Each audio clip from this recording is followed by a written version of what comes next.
All right. Hi, everyone, and welcome to our weekly 30-minute webinar. My name is Matt Sykes, a systems engineer here at Verify, and I will be your host for today's session. For this week, we're going to focus on some common support requests that we receive and how you can troubleshoot them on your own. I'm joined by my buddy John Deline, another systems engineer here, and he's going to drive the show today. How you doing today, sir? I am doing really well, Matt. Thanks for asking. All right, fantastic. Okay, everyone, I do want to make note that these webinars are always recorded and posted online within 24 hours. So if you've missed this or if you want to review it after the fact, again, within 24 hours, so you can review any past webinars at any time on the verify.com website, as well as, they're uploaded to YouTube as well. So, okay, so quick little agenda here for today's session. We'll first get started with a quick overview of our company and what we do. We'll jump into a live demo where John will navigate us through some troubleshooting. We'll pause for Q&A. And during the demo, if there are any questions, make sure you ask them in the Q&A panel in the bottom right-hand corner of the screen. That is the Q&A panel, not the chat window. And then after Q&A, we will reward one lucky attendee with a $50 Amazon gift card. So hang around and see if you have won. All right, a quick overview of Verify. Verify is the preferred analytics and management solution for UC collaboration with regards to analytics. We have deployable either on-prem or hosted cloud solutions, providing industry-leading call reporting and analytics, as well as customizable dashboards and widgets, contact center reporting, remote phone control, change management, Cisco Cube CDR support, and some of our latest additions, Zoom and WebEx call reporting, with support for MS Teams on the horizon. So if you have any questions for any of our other features outside of today's content, please feel free to contact us at support@verify.com or reach out to your account manager to get anything addressed that you may have concerns about. All right, one more thing before I turn this over to John in the demo. For an additional fee, Verify does offer an enhanced consulting service for our customers. Verify Systems Engineering team engages with you on a one-on-one basis to remotely provide training and additional consulting, report building, dashboard configurations, and system monitoring assistance. This is a service that provides you a dedicated Verify SE to do all the heavy lifting, giving you pretty much a stress-free, hands-off experience for the application. For more information, please feel free to contact us or your account manager, and we'd be glad to speak with you more in depth on this service offering. All right, welcome everyone, and thanks for joining us this week. We're going to go through some, as Matt said, some common support ticket requests and how to resolve them or how to troubleshoot them. The first one I'm going to touch on here is we frequently get requests for assistance with a departmental report. Let's say you ran a report and you have a missing user. You can see on the screen there's all these users in here, and after perusing last week's report, say, where's Matt? Well, we can help with that. So the first thing that you'll want to do is check within the reporting analytics. There's an option over on the far right, the data summary, where you can go in and see whether your lookups for departmental information, the CUCM based data, is based on current or historical synced data. So that's the first place to check. If you're running historical reports, maybe you would want to use a previous sync so that you get the user records and departmental information that were relevant at the time for the time period that you're running. So that's the first place to look.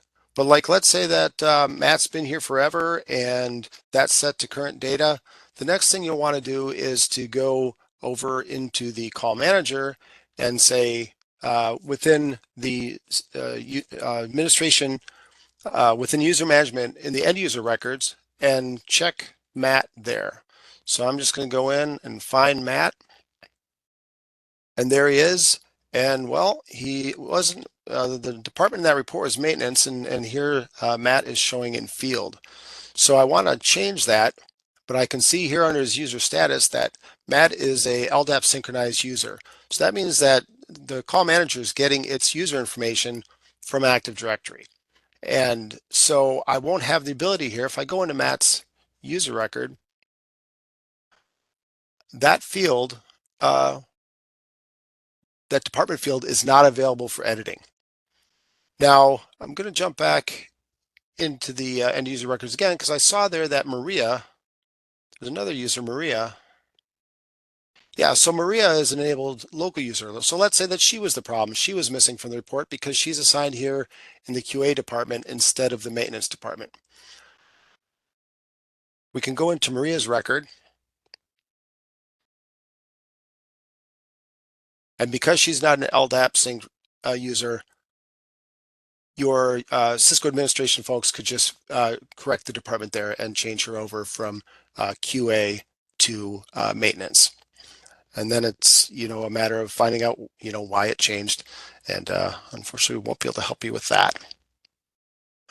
So another common request that we get is a report was generated and the person that it went to didn't receive it. So the first thing that you'll do, and it's maybe not everyone knows that it's here, is within the call analytics reporting, usually you're in managed looking at your saved reports and so forth, but the repository gives you a history of reports that have already run. And so for purposes of our exercise today, this is a weekly report that was scheduled and it shows that it completed. So we know now that Verify completed that report. And so the next thing that we could do is we could go into that report or into that schedule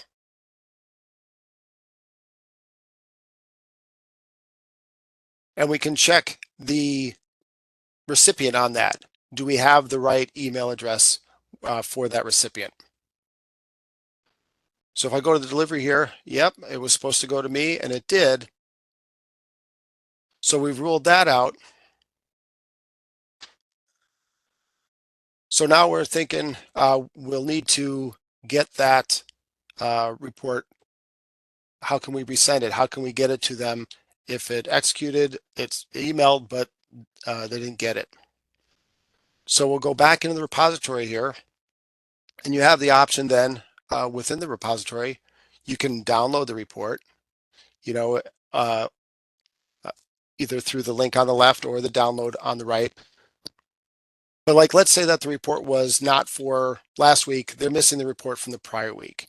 In an instance like that, you would have to go back and rerun the report and set those dates because the schedule in this instance for their previous week, it wouldn't automatically run just for last week's.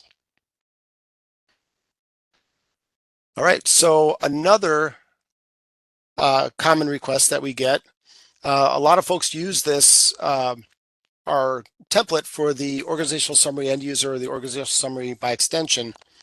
And it's built on a combined lookup field where we're looking for originating, dialed, or terminating department information. And we get requests where someone just wants to know, say, the calls that originate from a department and go out to the world. They're not interested in people who dial internally or call their voicemail, but they want to know who called out to the world, so that they're getting just the information on calls that are originating from the users within the department. Or conversely, they may want to see only the calls that come in. They want to see the calls that are dialed into the department or terminating within the department. So these are two reports that I created for the webinar today, and they're both based on the template for the organizational summary by end user. And what I did with each of these is I simply went in and changed them around a little bit, adjusted the name and the description, and then rather than use the criteria for the combined field for the departments, the originating, dialed, or terminating, for the outbound calls, I just selected the originating, and then in order to get the calls that went outside to the outside world, I simply set up an original call party number field that ends in 10 digits or more. So nearly all phone numbers that are area code or internationally based will have the 10 digits. And then within the groupings, I also just had to change that from the combined originating, dialed, or terminating to just be originating here. And then when you select the originating CUCM department, then your secondary grouping is then limited to just the originating end users. And then I also went through and adjusted the call stats to just be originating.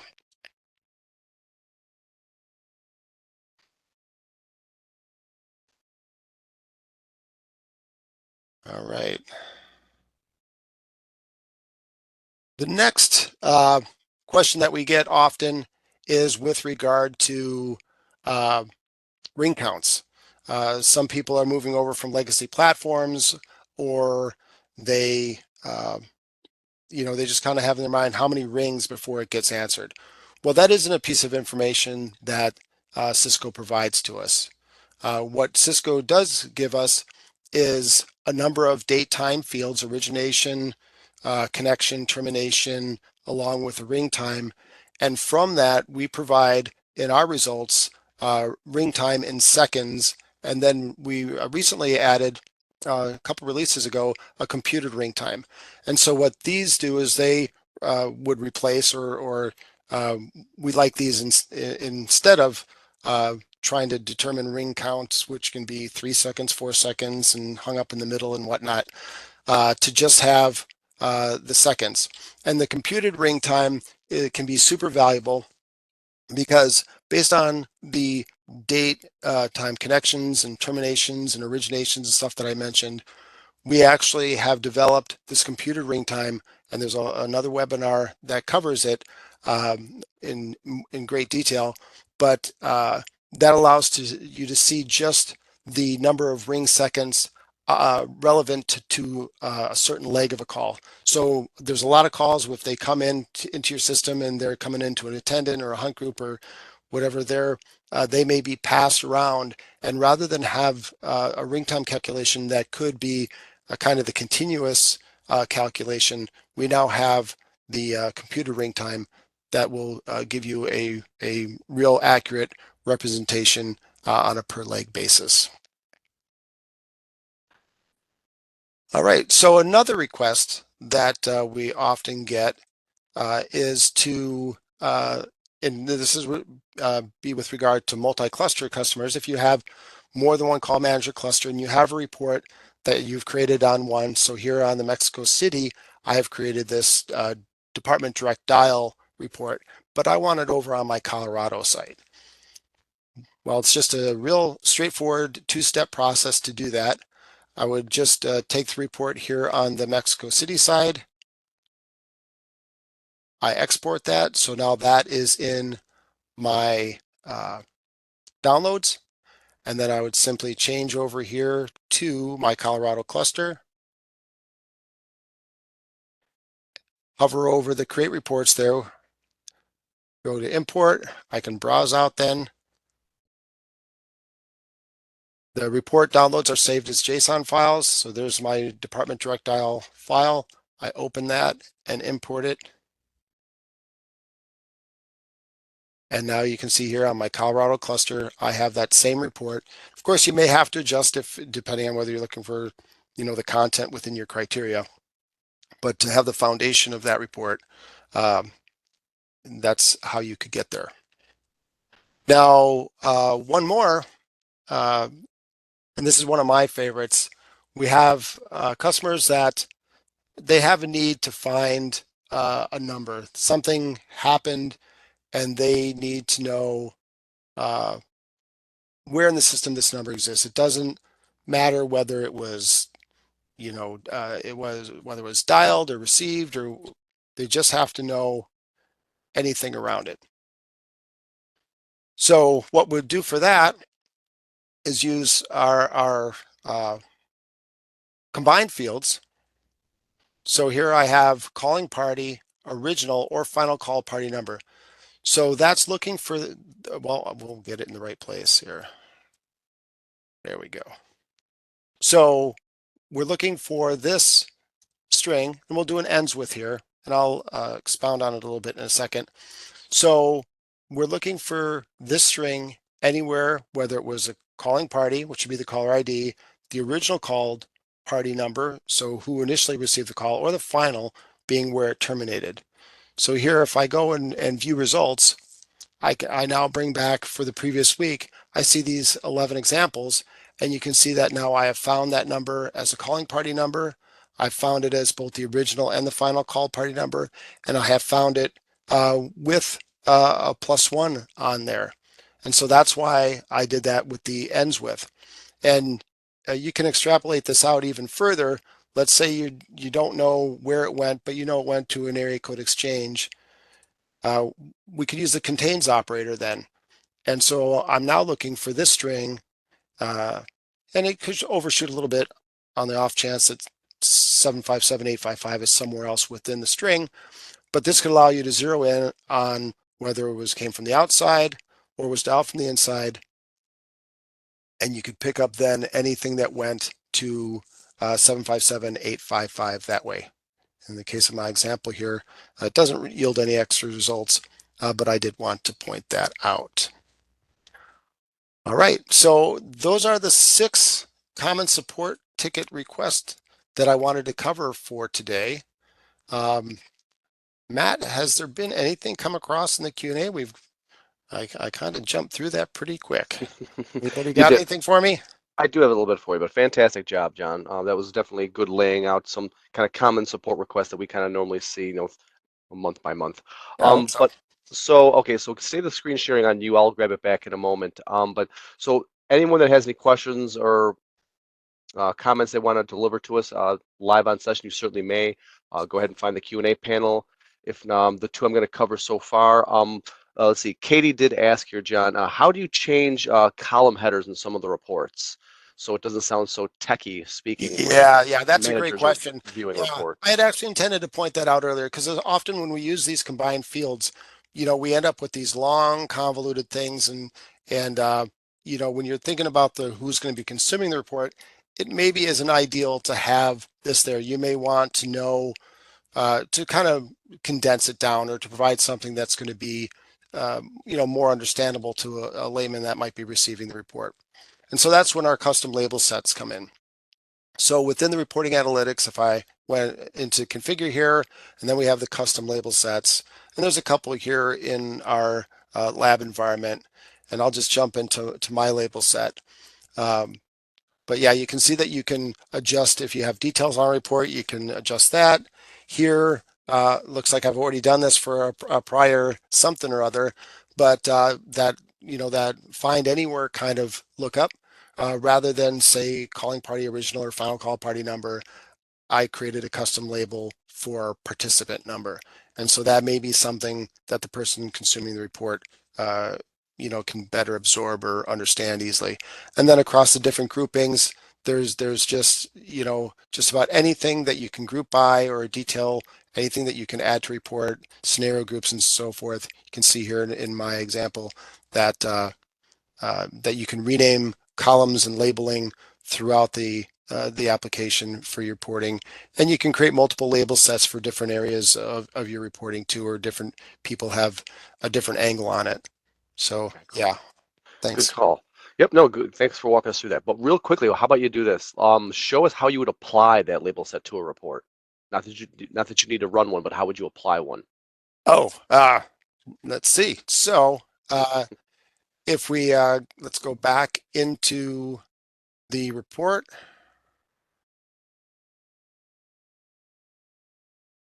I'll just grab one here. Right there, I could do John's label set. There you go. Perfect. Oh, Yeah. looks like it even offers an appendix as well.